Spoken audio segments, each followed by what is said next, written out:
नमस्कार, जय माई की जयति ब्रह्मास्त्र विद्या चैनल में आप सभी का स्वागत है।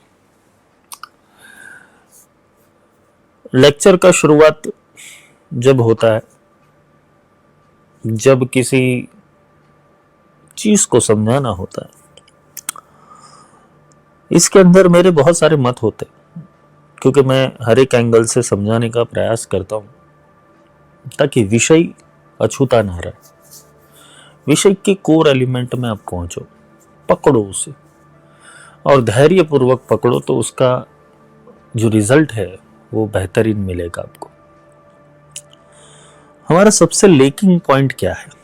जब हम कोई भी सत्संग या अभ्यास करते, जो ज्यादातर शिष्य है, साधक है, जिनके जीवन के अंदर उनको साधना और परमात्मा की प्राप्ति, ब्रह्म की प्राप्ति, आत्म साक्षात्कार, ईश्वर की प्राप्ति, भगवती से रूबरू होना उनकी शक्तियों से, जब आप ये चाहते हो तो एक बात समझ लेना, अगर आप साधना को सीरियस लेते हो तभी साधना आपको सीरियस लेगी।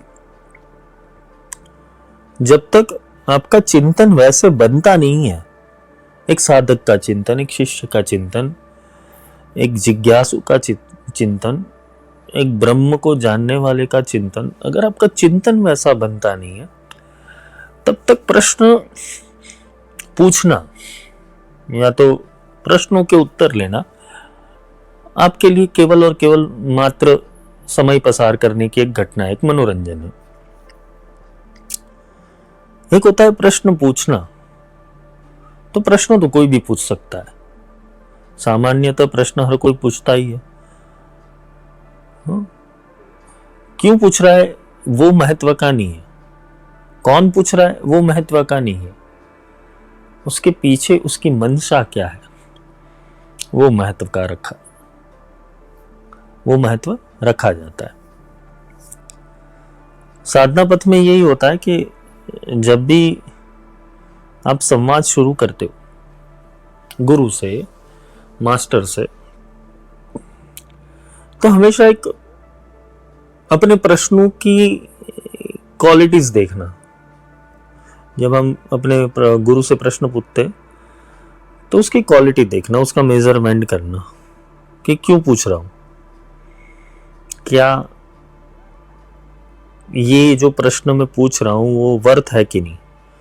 ये कभी कभार क्या होता है कि मैंने बहुत सारे लेक्चर में समझाया हुआ ये कि हम मिठाई की दुकान के ऊपर कपड़े लेने जाते हैं, वैसी चीजें होती है, क्योंकि एक तत्ववादी की जिज्ञासा, एक धर्म को जानने वाला, एक ब्रह्म को जानने वाला, एक परमात्मा को जानने वाला, वो उन विषयों को नहीं पकड़ेगा कि जिन विषयों को संसार ने पकड़ा हुआ है।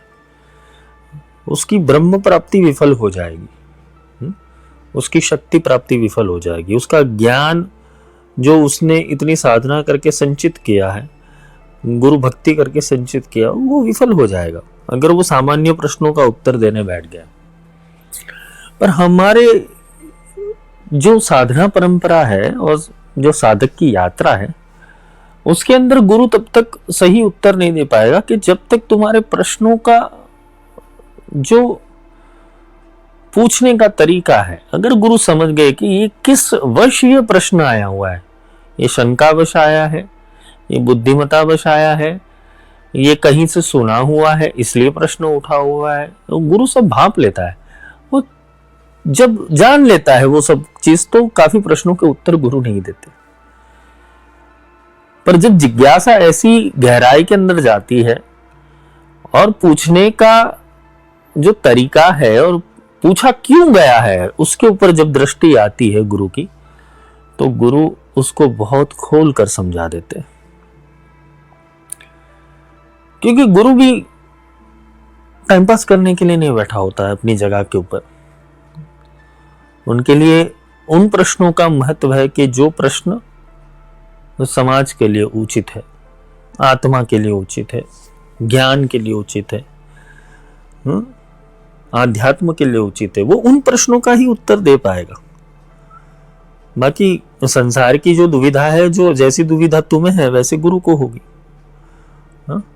अगर गुरु सन्यासी है तो सन्यास में जिन लोगों के साथ रहता है वो भी एक गृहस्थ आश्रम ही है, क्योंकि उनको भी शिष्य रखने पड़ेंगे, चेले रखने पड़ेंगे, सेवक रखने पड़ेंगे।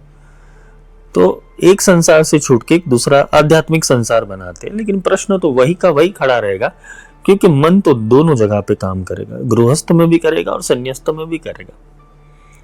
यहां पर मन और मन के विषय बहुत पेचीदा है। ज्यादातर साधकों की जर्नी के अंदर देखा हुआ है कि उनके जो यहां संसार के प्रश्न है उनसे ही वो उलझ जाते हैं। और वो उलझने के कारण वो परमात्मा की शक्ति या परब्रह्म की शक्ति को इस तरीके से देखते हैं कि उनके संसार के नियमों का, संसार के नियमन का संचालन हो जाए। कारण का निराकरण ढूंढने के लिए, कारण का निराकरण ढूंढने के लिए लोग फिरते रहते। चलो उसमें गलत नहीं है, क्योंकि जब तक बुद्धि प्रकट नहीं होगी तब तक सिद्धि आएगी नहीं।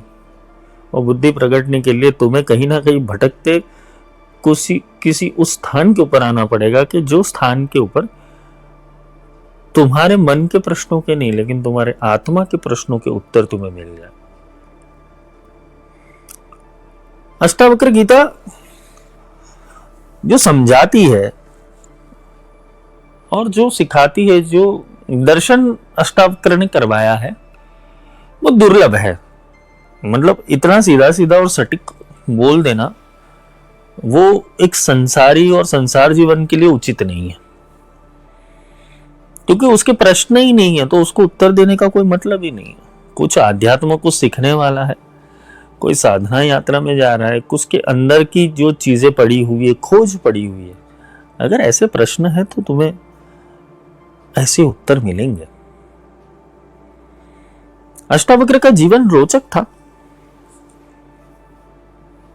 रोचक इसलिए था कि उनके पास वो सुविधाएं नहीं थी जो तुम्हारे पास है।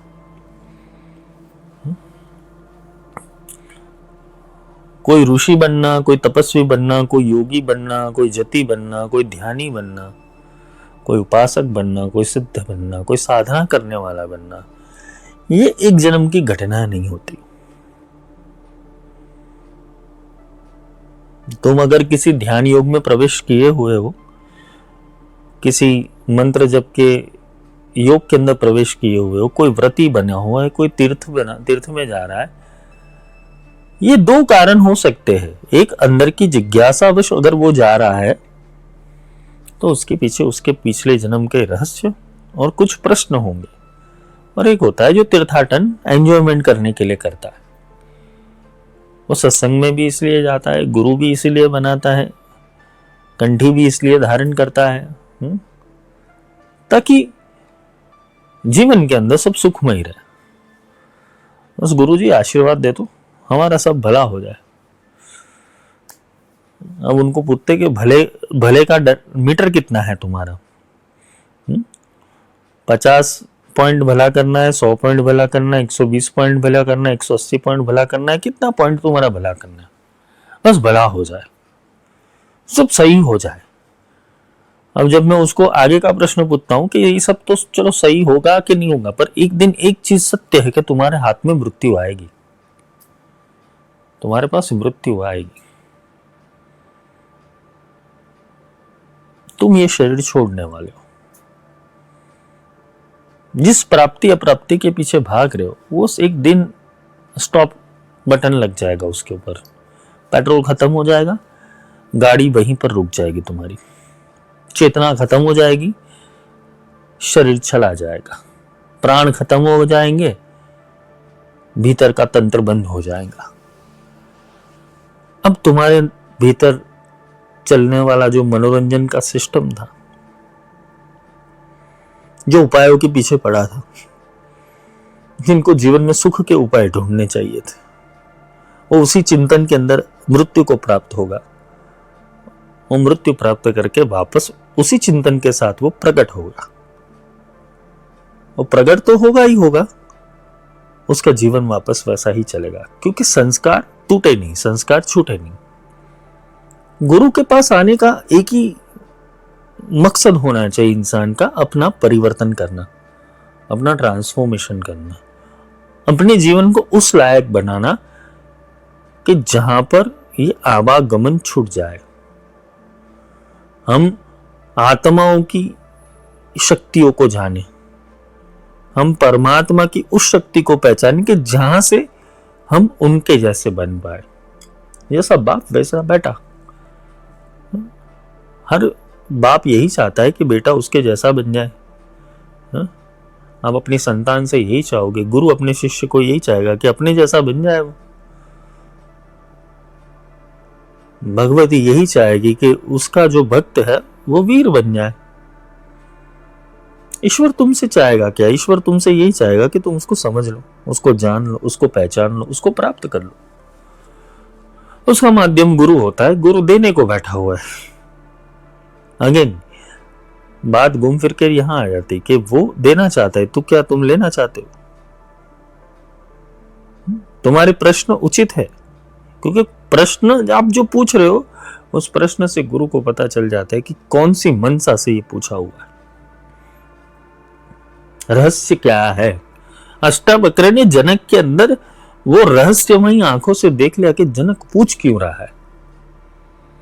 जनक बड़ा राजा था, अपने जीवन के अंदर सारी सुख सुविधाओं को प्राप्त करके, राज वैभव को प्राप्त करके एक निवृत्त की ओर वो बढ़ रहा था। और यहां जो अष्टावक्र थे वो 12 साल के थे केवल, इतनी उम्र नहीं थी। जब अष्टावक्र अपनी मां के गर्भ के अंदर थे, और मां के गर्भ के अंदर जब वो सुनते थे अपने पिता की वाणी को, क्योंकि पिता पंडित थे, पिता ने वेद का, शास्त्र का, उपनिषदों का ज्ञान वो बोलते रहते थे, रटते रहते थे। अंदर से एक दिन आवाज आई, क्योंकि अष्टावक्र की चेतना इस जन्म की नहीं थी, पूर्व जन्मों की थी। तो अंदर से आवाज आई, भीतर से आवाज आई कि ये जो तुम बोल रहे हो, वेद बोल रहे हो, शास्त्र बोल रहे हो, तंत्र बोल रहे हो, ये सारी चीजें विष्टा है, असत्य है, झूठी है, ये बिना अनुभव का ज्ञान है, यह रटा हुआ ज्ञान है, तोते का ज्ञान है। यहां उसके पिता का जो पांडित्य था उसका अहंकार के ऊपर चोट लग गई।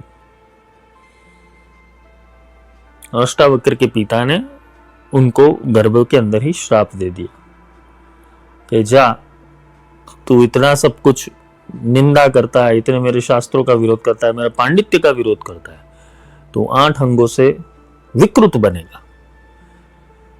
जब वो बाहर आए तो विकृति की हालत में आया, पर भीतर की जिज्ञासा वो बदली नहीं, भीतर का तेज वो बदला नहीं, भीतर की खोज वो बदली नहीं। चाहे तुम लूले हो, लंगड़े हो, अंधे हो, बहरे हो, कुबड़े हो, तुम जैसे भी हो, तुम्हारे अंदर अगर आत्म ज्योति प्रकट हुई है तो तुम्हें कोई नहीं रोक सकता। जिज्ञासा मनुष्य को एक मुकाम पे पहुंचाती है, एक खोज के ऊपर पहुंचाती है। जिज्ञासा मनुष्य को आविष्कार तक पहुंचाती है। जिज्ञासा मनुष्य को ब्रह्म तक पहुंचाती है। जिज्ञासा ही है जो सत्य तक ले जाएगी, सत्य हाथ में भी थमा देगी। तुम्हारी जिज्ञासा अगर बरकरार रही तो तुम वो सत्य को खोल पाओगे, खोज पाओगे। साधारण रूप में भी मिल गया हुआ सत्य होगा, लेकिन बुद्धि नहीं होगी तो उसे खोल नहीं पाओगे। अष्टावक्र ने इतना सारा सुन लिया था पांडित्य का, जो शास्त्र और वेद और उपनिषद ये सारा अपने पिता से सारा सुन लिया था, लेकिन मजा नहीं आया उनको,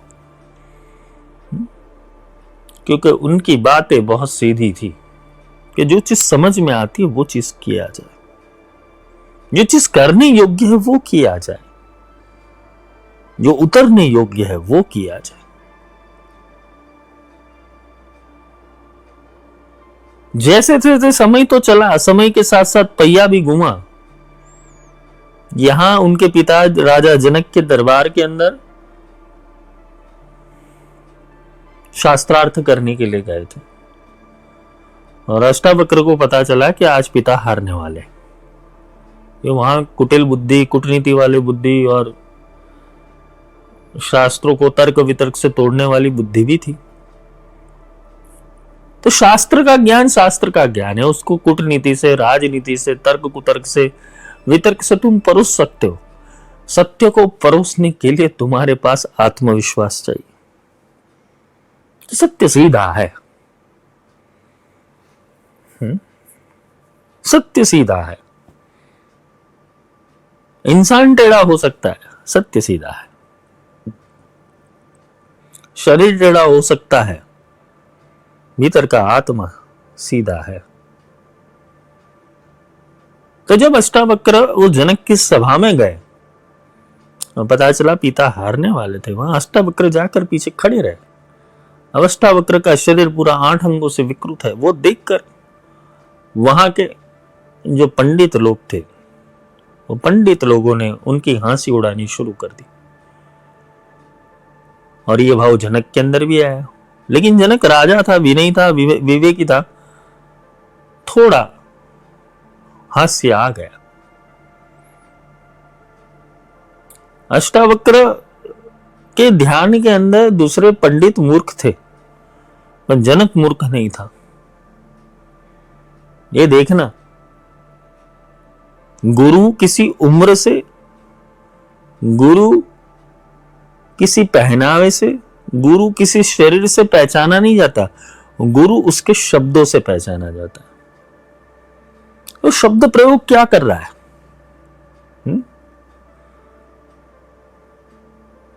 वो मूल तत्व क्या दे रहा है अपने शब्दों के माध्यम से?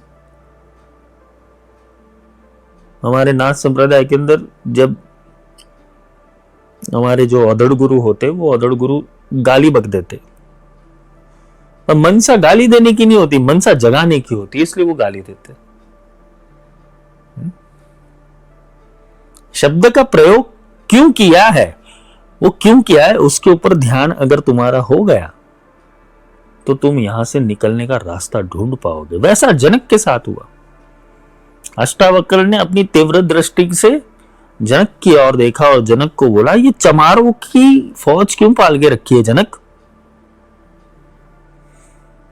पूरी सभा शांत हो गई और जैसे ही सभा शांत हो गई, अष्टावक्र हंसने लगे जोर जोर से। तब जनक ने बोला, बेटा लोग तो हंस रहे हैं, वो समझ में आ रहा है, लेकिन तू क्यों हंस रहा है? तब अष्टावक्र कहते हैं, देखो अष्टावक्र को बालक समझा था उन्होंने पहले, 12 साल का बालक। तो अष्टावक्र ने बोला कि भाई ये लोग हंस रहे, वो मैं समझ सकता हूं, तू क्यों हंस रहा है?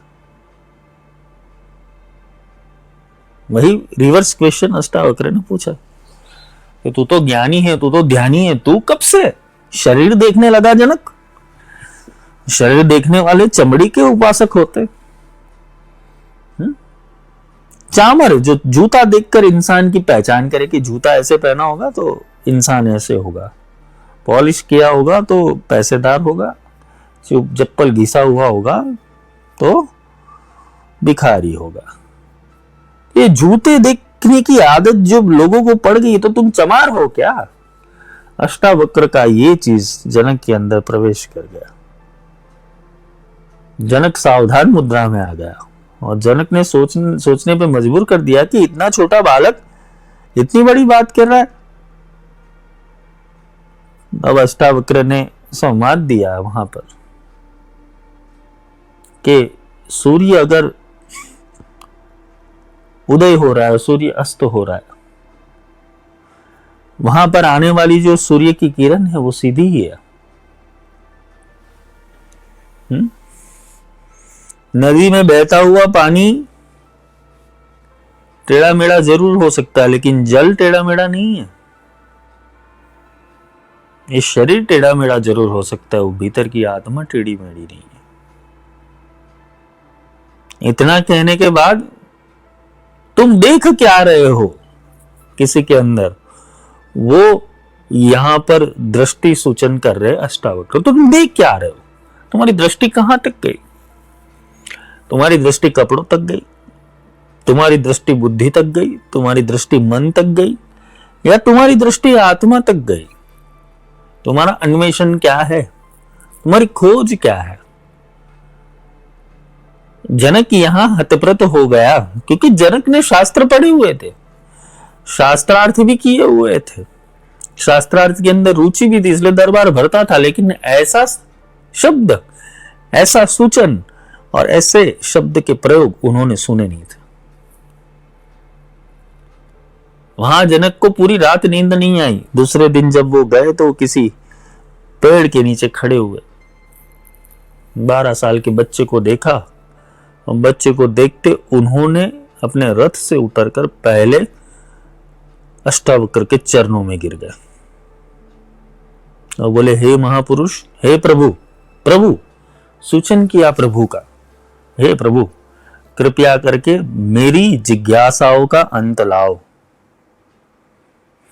ये ज्ञान क्या है, ये वैराग्य क्या है, ये बंधन क्या है और ये मुक्ति क्या है, कैसे इससे बाहर निकलो? तब अष्टावक्र का और जनक का संवाद शुरू होता है, और अष्टावक्र ने जनक को पहले 5 यम सिखाया, जो मैंने पिछले लेक्चर में आपको बताया था।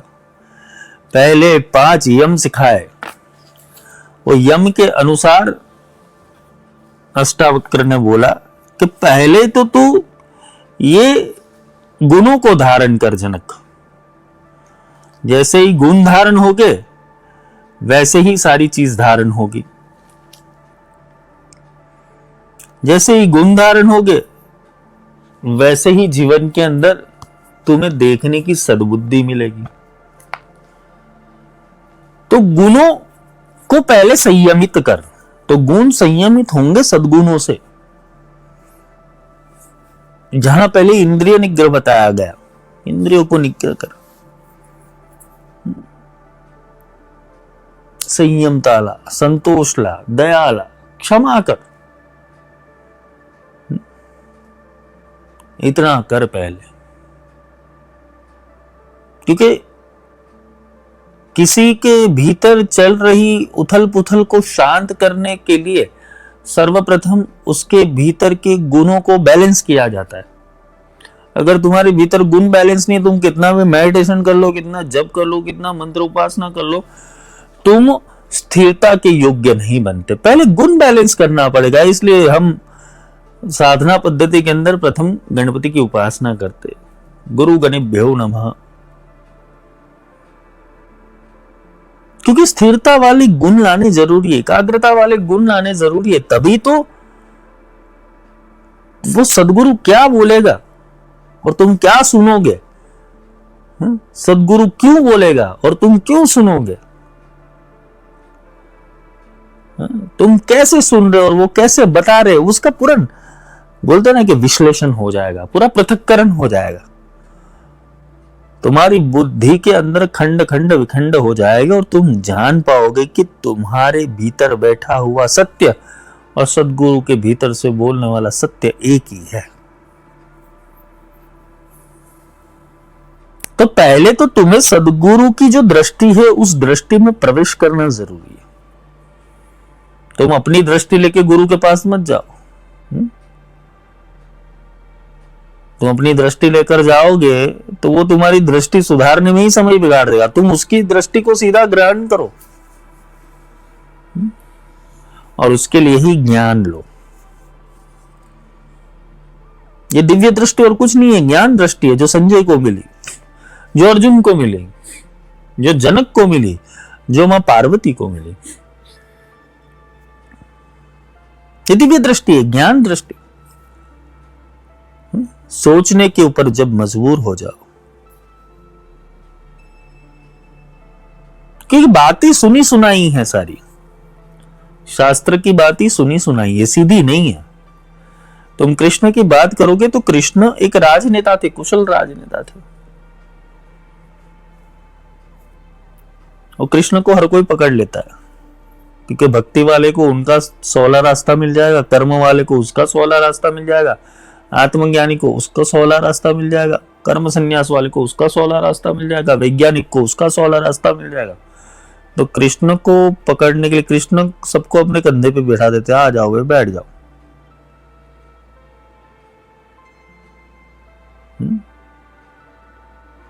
अर्जुन का प्रश्न विषाद में से बाहर निकालना था, और जनक का प्रश्न केवल इतना था कि भाई अब क्या करूं, मुक्ति कैसे हो। अपने गुरु से वो पूछ बैठे। तो पहले तो उन्होंने बोला क्या आप मेरे गुरु बनोगे। अष्टावक्र जैसा बुद्धिमान पुरुष तभी किसी को शिष्य रूप से स्वीकार करेगा जब उसके भीतर जिज्ञासा देखी होगी, क्योंकि अष्टावक्र बहुत सीधे थे अंदर से। अपने बाप को बोल दिया था तुम झूठ बोल रहे हो, तो वो तो भीतर से बहुत सीधे थे। तो जनक की वेदना को और जनक के प्रश्नों को उन्होंने देखा कि क्यों बोला गया है, किस लिए बोला गया है, और क्या जानना चाहता है। ये सारी चीजें अष्टावक्र ने भांप ली थी। अब जब अष्टावक्र ने भांप ली थी तो अष्टावक्र ने जनक को एक एक करते हुए पाश के बंधनों से मुक्त किया।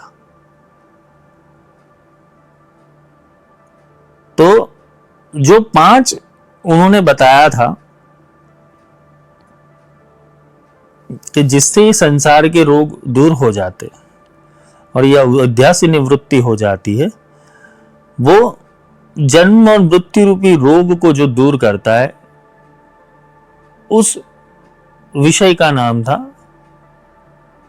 नियम, सद्गुणों को पालना, सद्गुणों को सेवन करना, उसको औषधि रूप से सेवन करना है।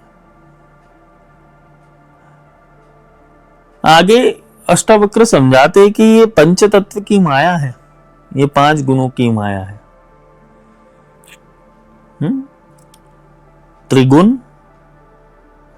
गुण है, और त्रिगुण के अंदर जब पंच तत्व मिश्रित हो जाते हैं तो ये 15 तत्वों वाला जो योग बनता है, इसे ही पंचदशी कहते हैं। मैंने त्रिपुर सुंदरी रहस्य के अंदर समझाया हुआ, पर ये वो श्री विद्या का विषय नहीं है। लेकिन सारी विद्या ले तो जाएगी एक ही विद्या के ऊपर, जैसे ब्रह्म विद्या कहते हैं। तो गुणों को धारण करते हुए, संयमित होते हुए, ध्यान अवस्था में आते हुए, एकाग्र अवस्था में आते हुए, चित्त को शांत करते हुए अष्टावक्र जनक को बहुत ही जैसे चंद्रमा को चकोर पक्षी देखता है, जैसे बगला मछली को देखता है, वैसा ही एकाग्रता जनक के अंदर प्रकट करने के लिए, ताकि वो ध्यान से सुन पाए। इसे सर्वप्रथम गुणों को धारण करने का बोला। जब इसके अंदर 5 गुण आ जाते तब ध्यान लगता है।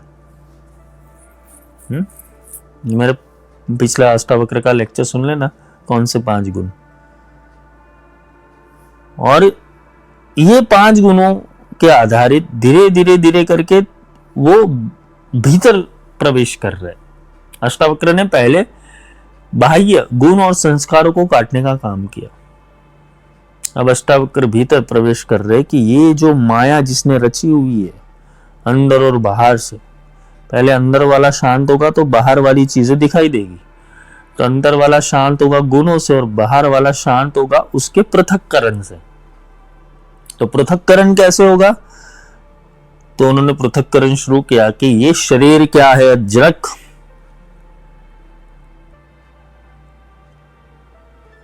क्योंकि राजा इतना तो ज्ञानी था कि उसे अष्टावक्र की बात सीधी समझ में आए, लेकिन जब हम अध्यात्म के अंदर नए नए होते, समझने वाली चीजों को समझना चाहते, फिर समझ में नहीं आती, तो उसका विश्लेषण करना जरूरी होता है। तो पंच तत्व से ये पूरी प्रकृति बनी हुई है, वो तो आप लोग सब जानते हो।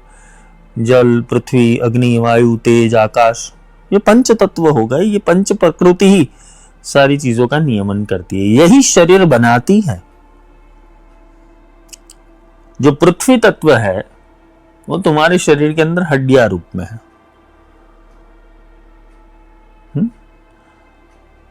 जहां शरीर के अंदर वायु चल रहा है वो वायु रूप में है। जो रक्त है, मूत्र है, स्वेद है, वीर्य है, वो रस तत्व से है, जल तत्व से है।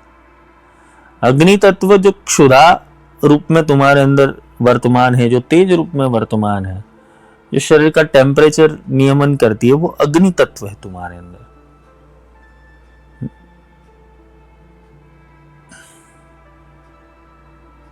उससे आगे वायु तत्व और उससे आके जो भी स्पेस बचा हुआ है वो स्पेस आकाश तत्व है। तो यहां पर ये पंच तत्वों से ये शरीर बना हुआ है। ये शरीर को हम सत्य मान रहे, पर ये पंचभूत हमारे नहीं है। अष्टावक्र ये कह रहा है। अष्टावक्र जनक को कह रहे हैं कि तू जिस प्रकृति को भी तू मान रहा है, तू शरीर लेकर जन्मा हुआ है, ये शरीर तेरा है। शरीर के भीतर का मन बुद्धि चित्त अहंकार तेरा है। शरीर के अंदर शब्द स्पर्श रूप रस गंध, ये पंच तन्मात्राएं तेरी है। ये पंच तन्मात्राओं के स्वामी पंचभूत तुमने लगता है ये तुम्हारे, ये भी तुम्हारे नहीं है जनक। मतलब ना तुम पृथ्वी हो, ना जल हो, ना अग्नि हो, ना वायु हो,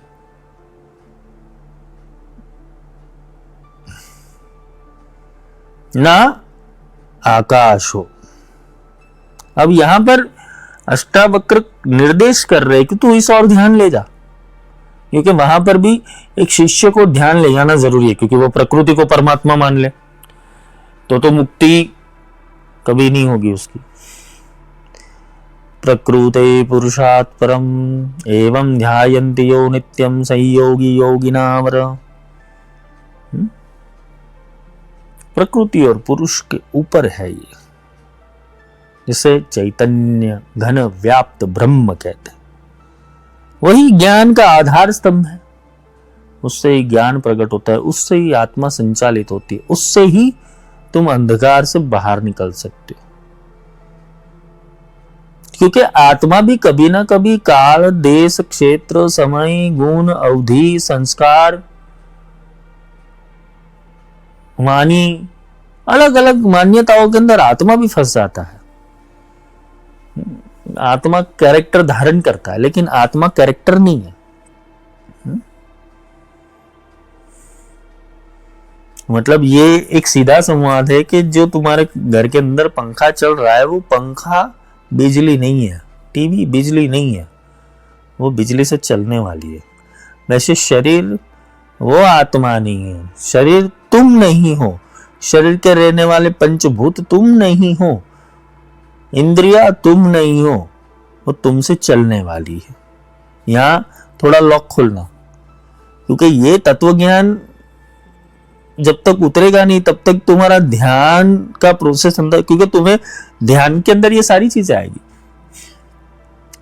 ध्यान के अंदर तुम्हें एक एक करके सारी चीजें छोड़नी पड़ेगी। पृथ्वी भी छोड़ोगे तो ही तो ऊपर लेविटेशन होगे, जल में आओगे, जल से ऊपर उठोगे तो अग्नि में आओगे, अग्नि से ऊपर उठोगे तो वायु में आओगे, वायु से ऊपर उठोगे तो आकाश में आओगे, और आकाश से ऊपर उठोगे तभी तो ब्रह्मांड भेदन होगा तुम्हारा। तभी तो इस वलय से बाहर निकलोगे। पूर्व जन्म की स्मृतियों के कारण, पूर्व जन्म के कर्म के कारण, पूर्व जन्म की जिज्ञासा का कारण अगर तुम्हारा जन्म हुआ और तुम्हारी जिज्ञासा यथावत रही तो तुम्हें तुम्हारा ज्ञान देने के लिए तुम्हारा सदगुरु आएगा। वो गुरु को आना पड़ता। चाहे तुम प्रश्न भूल गए होगे, इससे अगर एक क्लास के अंदर 50 स्टूडेंट है और उसमें से 40 पास हो गए, 10 फेल हो गए, वो टीचर को तो उसी क्लास में पढ़ाना पड़ेगा वो 10 को वापस। यहां से आगे धक्का मारना है, वे आगे पहुंचाओ तो आगे का उनका चले सारी चीजें। तो जनक तो वो जिज्ञासु था, शास्त्र का अभ्यासु था, और अभ्यासु होते होते हुए उसने वो चीज पकड़ ली। यहां बोलते कि हे शिष्य, ना तुम पृथ्वी हो, ना जल हो, ना अग्नि हो, ना वायु हो, ना द्यो, तुम इन सबके साक्षी चिद्रूप आत्मा हो। ये साधुन चतुष्ट संपन्न शिष्य को मुक्ति उपदेश करते हैं।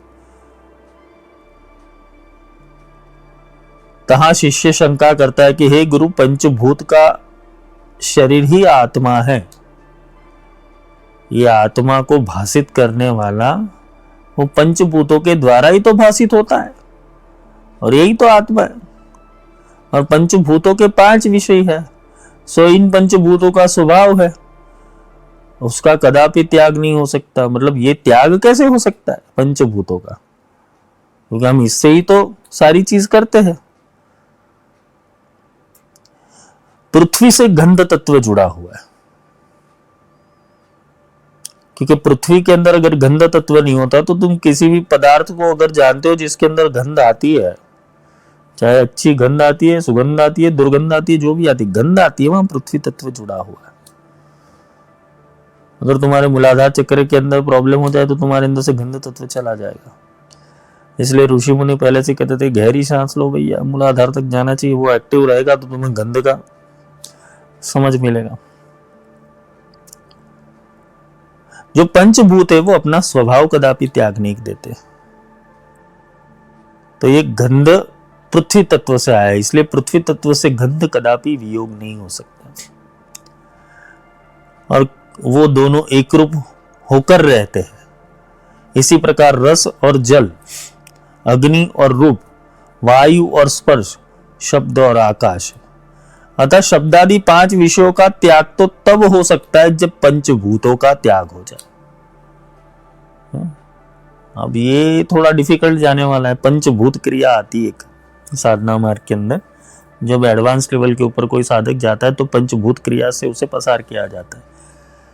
जो पृथ्वी भी बनता है, जो अग्नि भी बनता है, जो वायु भी बनता है, जो आकाश भी बनता है, वो अपने आप को सब जगह देखता है, वो सब जगह से बाहर भी उसका चैतन्य है, उसको उसे समझ में आता है। धीरे धीरे क्रांति होती है ध्यान मार्ग के अंदर। जैसे जैसे तुम आगे बढ़ोगे साधना क्षेत्र के अंदर, अभी तो एबीसीडी सीख रहे हो, जब एबीसीडी से आगे बढ़ोगे तब जाके पंचभूतों के विज्ञान से तुम बाहर निकलोगे। ये आधार है केवल। इसलिए भगवती ललिता त्रिपुर सुंदरी, भगवती बगलामुखी वो पंच प्रेताधिरूढ़ है, आसन के ऊपर बैठी हुई पंच प्रेतों के। जब तक ये पंच तुम्हारे लिए प्रेत नहीं हो जाते तो उसके विषय तुम्हारे लिए प्रेत नहीं बन सकते।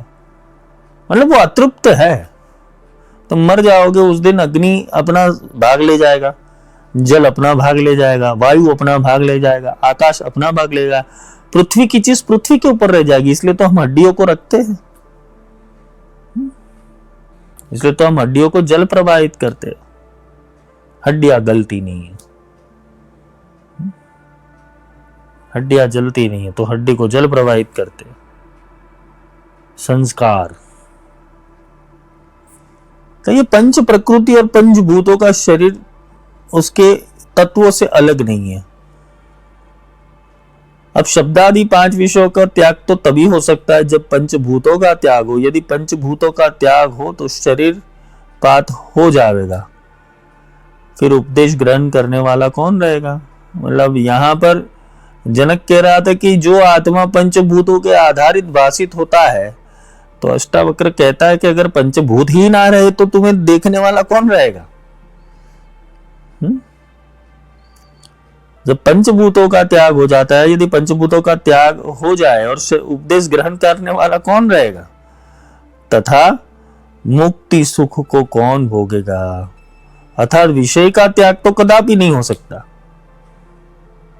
ये देखो बुद्धि चलाना, यहां पर विषय का त्याग तो कदापि नहीं हो सकता। यहां अष्टावक्र कह रहे, इस शंका को निवारण करने के लिए अष्टावक्र जी उत्तर देते, हे शिष्य, पृथ्वी, जल, तेज, वायु, आकाश तथा इनके धर्म जो है शब्द, स्पर्श, रूप, रस, गंध, वो तू नहीं है। बस इतना समझ ले, त्याग मत, पर वो तू नहीं है।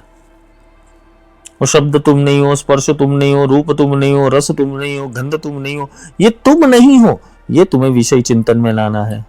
इस 5 भौतिक शरीर के विषय में तू अज्ञान से, अहम भाव में, ये मेरा है इत्यादि में मानता है। मतलब ये 5 विषयों के अंदर तुम ये समझते हो ना, ये मेरा है, मेरा है, मेरा, ये मैं रूपी अहंकार तुम में ज्यादा दृढ़ हो जाता है, क्योंकि तुम शब्द सुनते हो, स्पर्श करते हो, रूप लेते हो, रस लेते हो, गंध लेते हो, ये सारी चीज तुमसे ही तो हो रही है। चलाने वाला कोई है, लेकिन तुम उसको कर्ता भाव से देख रहे हो, इसलिए उसका अहंकार तुम्हारे अंदर है, इसलिए वो मेमोरी बन रहा है, तुम्हारा संस्कार बन रहा है।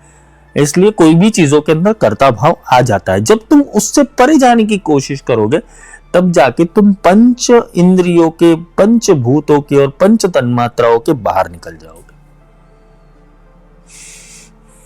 और तुम उसको देखने वाले बन जाओगे, साक्षी और दृष्टा। तो इस शरीर का अभिमान त्याग कर दे, मतलब इस शरीर ने जितनी भी उपलब्धियां अभी तक प्राप्त की, पहले तुम शरीर से निर्विकल्प समाधि को प्राप्त करके शरीर से त्याग हो जाओ। ये शरीर तुम नहीं हो, केवल तुम चैतन्य आत्मा हो। बस इस विषय का चिंतन करते जाओ। और अब शिष्य इस विषय पे भी शंका करता है कि हे गुरु, मैं गौर वर्ण हूं, स्थूल हूं, कृष्ण वर्ण हूं, रूपवान हूं, पृष्ठ हूं, कुरूप हूं, काना हूं, नीच हूं। इस प्रकार की प्रतीति इन 5 भौतिक शरीर में अनादिकाल से सभी पुरुषों को हो जाती है। फिर तुमने जो कहा कि तुम देह नहीं हो, सो इसमें क्या युक्ति है? मतलब समझना यहां पर कि कोई कुरूप दिखता है, कोई काला दिखता है, कोई गोरा दिखता है, कोई अंधा दिखता है, कोई लूला दिखता है, लंगड़ा दिखता है, तो ये तो दिख रहा है, प्रतीति मिल रही है। पंचभौतिक शरीर का जो भी मिला हुआ ज्ञान है वो तो अनादिकाल से वो सभी पुरुषों का हो जाती है। फिर तुमने कहा कि तू देह नहीं है, तो मैं इसकी क्या युक्ति है? तो अष्टावक्र बोले, हे शिष्य, सभी पुरुषों को इसी प्रकार प्रतीति होती है। विवेक दृष्टि से तू देह इंद्रिय का दृष्टा और देह इंद्रियों से पृथक है, मतलब ये देह को देखने वाला और इंद्रियों से पृथक है, उस भाव का चिंतन लगा। जिस प्रकार घट को देखने वाला पुरुष घट से पृथक होता है, उसी प्रकार आत्मा भी सर्वदोष रहित और सबका साक्षी है, ऐसा जान के इस विषय में न्याय शास्त्रों वालों की शंका है कि साक्षीपना तो बुद्धि में रहता है।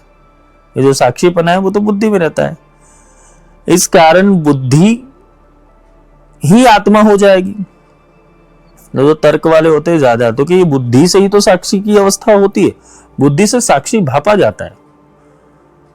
जिसकी बुद्धि में साक्षी पद बैठ गया तो वो बुद्धि से ही चलाएगा, लेकिन बुद्धि और साक्षी अलग अवस्था है।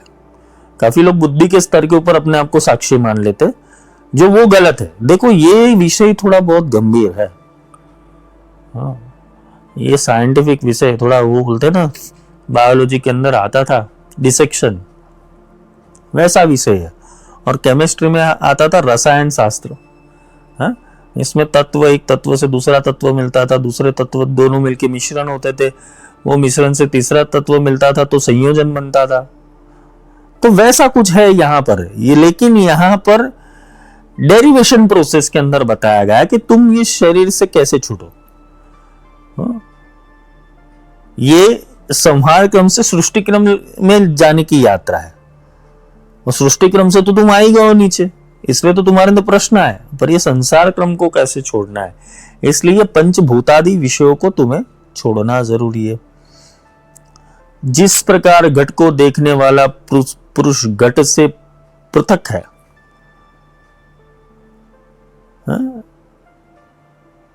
उसी प्रकार आत्मा को भी सर्वदोष रहित हो, सबका साक्षी जान ले। यह आत्मा भी सब प्रकार से दोष रहित है। इस प्रकार की बुद्धि ही आत्मा हो जाएगी। ये बुद्धि आत्मा हो जाएगी कि तुम दोष रहित हो, उसका साक्षी जान ले। इस कारण जड़ बुद्धि जो होगी वो आत्मा नहीं हो सकती। और आत्मा जानने से क्या फल होता है वो कहिए। इस उत्तर में अष्टावक्र जी कहते हैं, साक्षी और चैतन्य जो आत्मा, इसको जानने से पुरुष जीवन मुक्ति पद को प्राप्त कर लेता है। कि साक्षी को जानना है, पहले बुद्धि से साक्षी को जानना पड़ेगा, और साक्षी अवस्था में जाके चैतन्य को जानना पड़ेगा। इसे ही ध्यान की परम अवस्था कहते हैं। पर इसके लिए तुम्हें पदार्थ की जरूरत पड़ेगी, साधन की जरूरत पड़ती। बिना शब्द नहीं उबरे केता करो उपाय, क्योंकि शब्द को समझने के लिए और ब्रह्म को समझने के लिए भी उसका एलिमेंट तो चाहिए।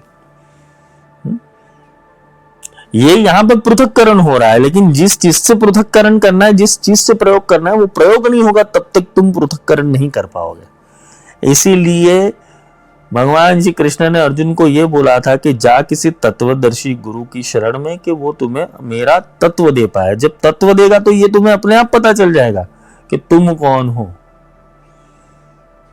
पहले बुद्धि, बुद्धि से साक्षी, साक्षी से आत्मा, आत्मा से पहले बुद्धि, बुद्धि से आत्मा, आत्मा से साक्षी और साक्षी से चैतन्य। ये यात्रा।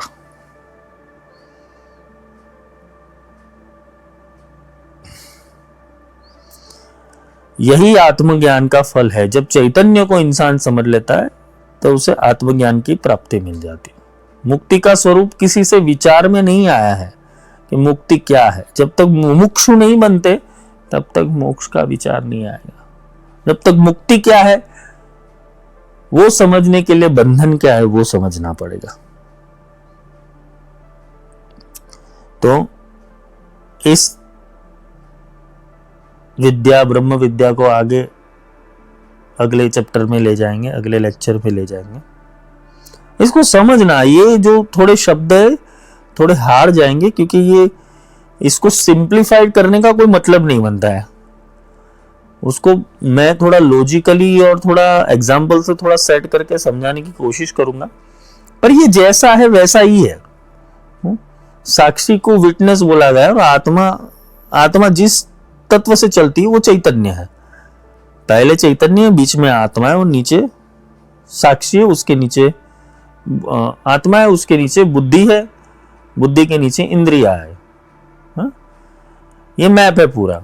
और ऐसा होगा तो मैं ये मैप भी आपको डिकोड करके इस लेक्चर के अंदर आपको YouTube चैनल के ऊपर मिल जाएगा। थोड़ा समझने की कोशिश करना। जय माई की जयति ब्रह्मास्त्र विद्या।